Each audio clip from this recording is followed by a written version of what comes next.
Selamat datang dan selamat bergabung di channel Dongeng Malam. Bagi yang sudah mampir, jangan lupa tinggalkan jejak kalian dengan cara di like dan komen video ini. Kita mulai saja cerita misteri kali ini dengan judul Selamat Datang di Rumah Kematian, Part 5. Karya, R.L. Stein. Kita mulai dari cerita sebelumnya. Hai, teman-teman, kata anak jangkung dengan rambut hitam, menyeringai. Yang lainnya berpikir ini sangat lucu untuk beberapa alasan.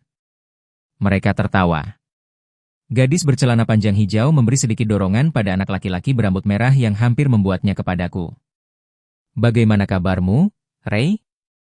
Tanya seorang gadis dengan rambut hitam pendek, tersenyum pada Ray. Tak buruk.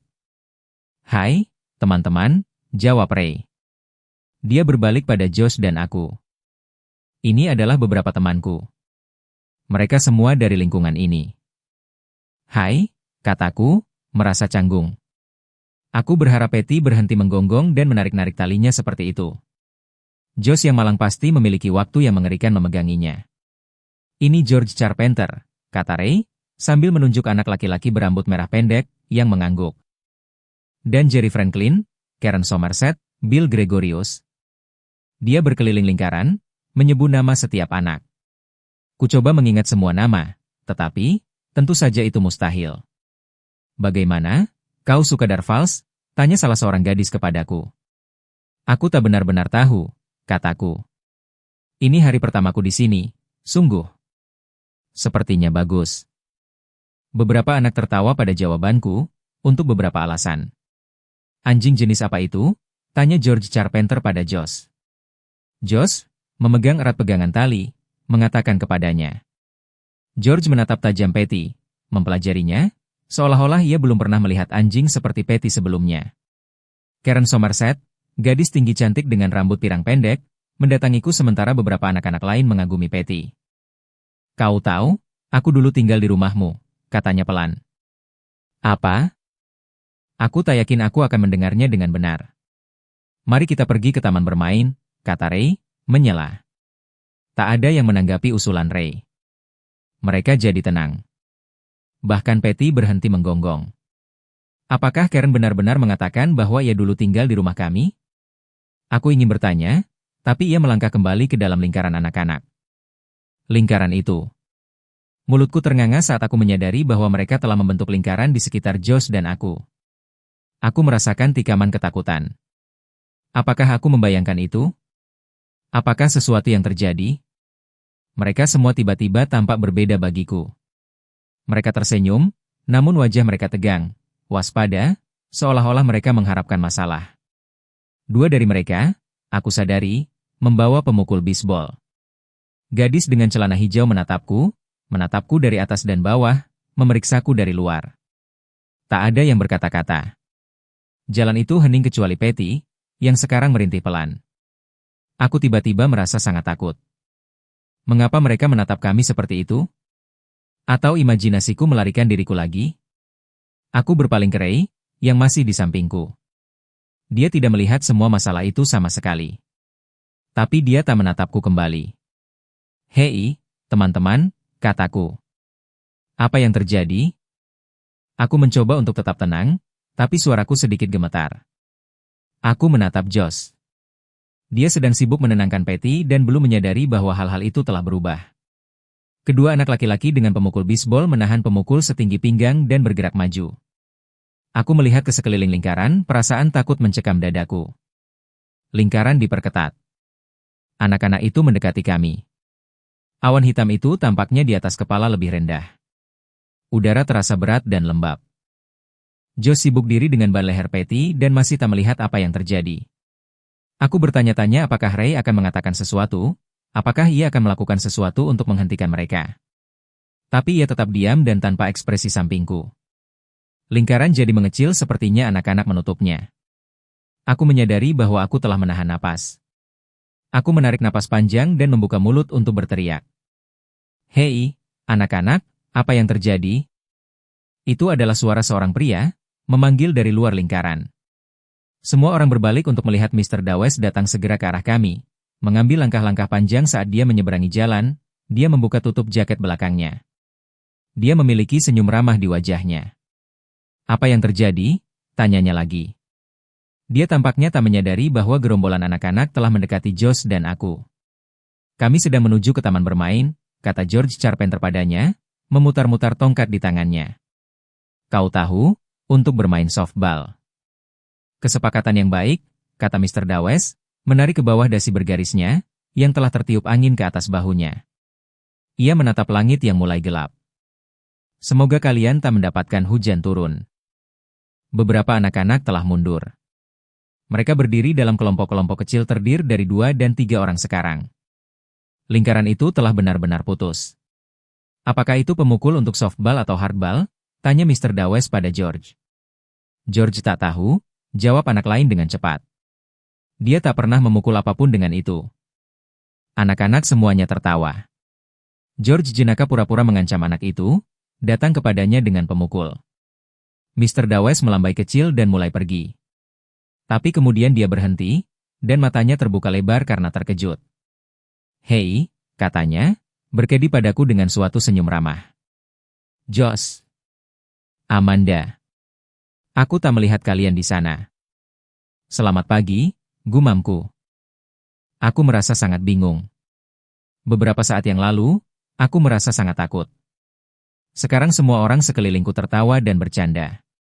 Apakah aku membayangkan bahwa anak-anak bergerak kepada kami? Ray dan Josh sepertinya tak melihat sesuatu yang aneh. Apakah itu hanya aku dan imajinasiku yang berlebihan? Apa yang akan terjadi jika Mr. Dawes tak datang? Bagaimana kalian berdua dengan rumah baru itu? Tanya Mr. Dawes sambil merapikan rambut pirangnya yang bergelombang. Oke, jawab Josh dan aku bersama-sama. Sambil menatap Mr. Dawes, Patty mulai menggonggong dan menarik-narik tali. Mr. Dawes menampilkan ekspresi terluka berlebihan di wajahnya. Aku hancur, katanya. Anjing kalian masih tak menyukaiku. Dia membungkuk di atas Patty. Hei, anjing santailah. Patty menggonggong kembali dengan marah. Dia hari ini tampaknya tak menyukai siapa saja, kataku meminta maaf pada Mr. Dawes. Mr. Dawes kembali berdiri dan mengangkat bahu. Tak dapat memenangkan semuanya. Dia mulai kembali ke mobilnya, yang diparkir beberapa meter di jalan. Aku sedang menuju ke rumah kalian, katanya pada Josh dan aku. Hanya ingin melihat apakah ada yang bisa kulakukan untuk membantu orang tua kalian. Bersenang-senanglah, anak-anak. Aku melihatnya naik ke mobilnya dan pergi. Dia pria yang baik, kata Ray. Ya, aku setuju. Aku masih merasa tak nyaman, bertanya-tanya apa yang akan dilakukan anak-anak sekarang saat Mr. Dawes sudah pergi. Apakah mereka membentuk lingkaran menakutkan lagi? Tidak. Semua orang mulai berjalan, menuju ke bawah blok untuk bermain di belakang sekolah. Mereka saling bercanda dan berbicara normal, dan cukup banyak mengabaikan Josh dan aku. Aku mulai merasa sedikit konyol. Jelas bahwa mereka tak berusaha untuk menakut-nakuti Josh dan aku. Aku harus membuat seluruh hal itu keluar dari pikiranku. Aku harus. Taman bermain ini benar-benar kosong. Kuduga kebanyakan anak-anak tetap tinggal dalam rumah karena langit yang gelap. Taman bermain ini adalah lapangan besar berumput datar, keempat sisinya dikelilingi oleh pagar besi tinggi. Ada ayunan-ayunan dan tempat meluncur pada akhirnya dekat gedung sekolah. Ada 2 lapangan bisbol di ujung lain. Di luar pagar, aku bisa melihat deretan lapangan tenis, juga sepi. Josh mengikat Patty ke pagar, lalu datang berlari untuk bergabung dengan kami. Anak laki-laki bernama Jerry Franklin membuat tim-tim. Ray dan aku berada di tim yang sama. Josh di tim lain. Tim kami bertugas menangkap dan melempar bola, aku merasa senang dan sedikit gugup. Aku bukan pemain softball terbaik di dunia. Aku bisa memukul bola cukup baik.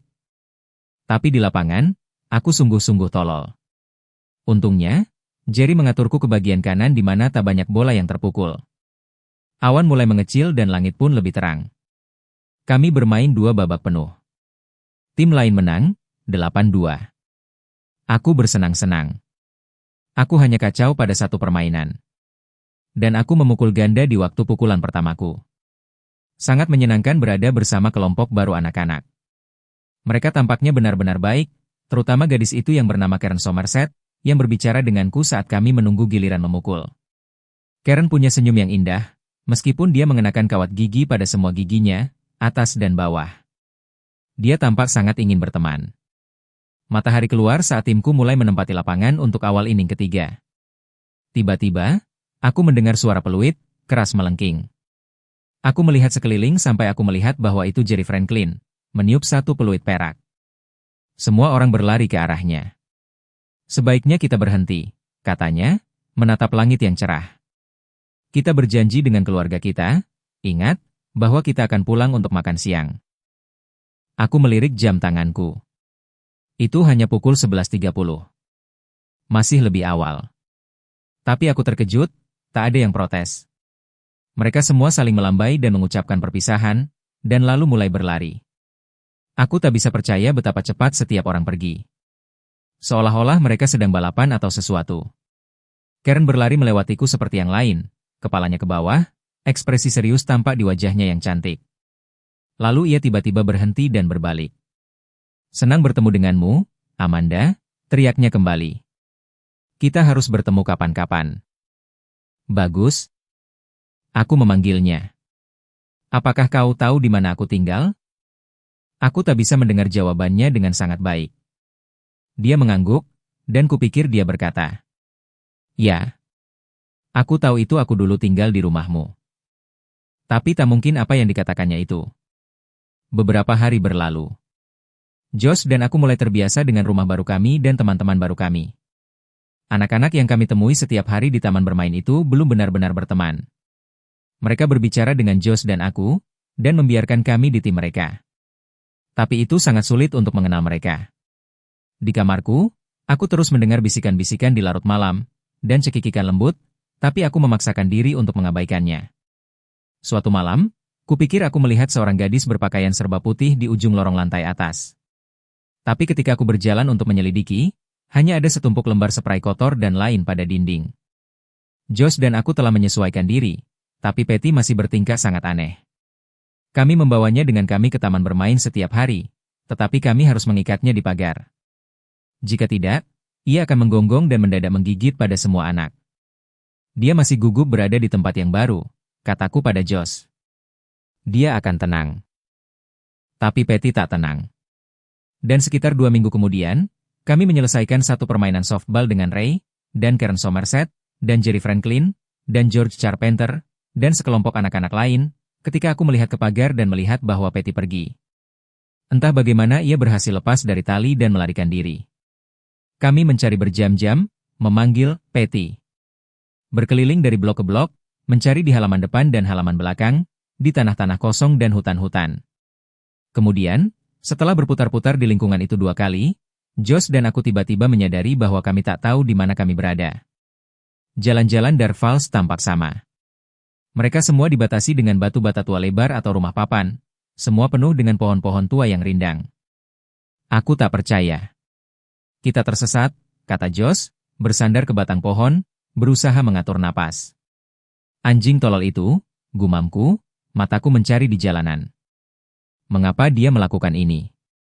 Dia tak pernah melarikan diri sebelumnya? Aku tak tahu bagaimana dia bisa lepas, kata Josh, menggelengkan kepalanya, lalu menyeka dahinya yang berkeringat dengan lengan kaosnya. Aku mengikatnya sangat baik. Hei, mungkin ia berlari pulang, kataku. Ide itu segera membuatku gembira. Ya? Josh melangkah menjauh dari pohon dan kembali ke arahku. Aku berani bertaruh kau benar, Amanda, dia mungkin berada di rumah selama berjam-jam. Wow. Kita sudah menjadi bodoh. Kita harusnya memeriksa rumah pertama kali. Mari kita pergi. Yah, kataku, memandang berkeliling pada pekarangan yang kosong, kita hanya harus mencari tahu mana jalan ke rumah. Aku mendongak dan ke bawah jalan, mencoba untuk mencari tahu kemana kami akan berbelok ketika kami meninggalkan halaman sekolah. Aku tak ingat, jadi kami hanya mulai berjalan. Untungnya, saat kami tiba di tikungan berikutnya, sekolah mulai terlihat. Kami telah membuat sebuah lingkaran penuh. Mudah untuk menemukan jalan kita dari sana. Melewati taman bermain itu, aku menatap tempat di pagar di mana Patty telah diikat. Anjing pembuat onar itu. Dia bertindak begitu buruk sejak kami datang ke Dark Falls. Apakah ia berada di rumah saat kami sampai di sana? Aku berharap begitu. Beberapa menit kemudian, Josh dan aku berlari di jalanan berkerikil, memanggil nama anjing sekuat kita. Pintu depan terbuka dengan keras dan ibu, rambutnya diikat di sebuah sapu tangan besar berwarna merah terang, lutut celana jeansnya tertutup dengan debu, melongo keluar. Dia dan ayah telah mengecat teras belakang. Dari mana saja kalian berdua? Makan siang 2 jam yang lalu. Josh dan aku sama-sama menjawab pada waktu yang sama. Apakah Patty di sini? Kami sedang mencari Patty. Apakah dia di sini? Wajah ibu penuh dengan kebingungan. Patty? Kupikir dia bersama kalian. Hatiku tenggelam. Josh merosot ke jalan masuk dengan satu desahan keras, telentang datar di atas kerikil dan daun. Kau belum melihatnya? Tanyaku, suaraku gemetar menunjukkan kekecewaanku. Dia bersama kami tapi dia lari. Oh, aku. Maaf, kata ibu, isyarat bagi Josh untuk bangun dari jalan masuk. Dia lari, kupikir kalian telah menahan dirinya dengan tali. Kau harus membantu kami menemukannya, pinta Josh, tak bergeming dari tanah. Bawa mobil. Kita harus menemukannya. Sekarang, untuk video kali ini sampai di sini dulu. Dan, terima kasih untuk yang sudah mengikuti cerita sampai akhir. Akan kita lanjutkan cerita novel Goosebumps, dengan judul, Selamat Datang di Rumah Kematian, Part 6, di video berikutnya. Dan jika kalian suka dengan cerita-cerita seperti ini, silahkan di-share video ini agar channel ini bisa lebih berkembang lagi.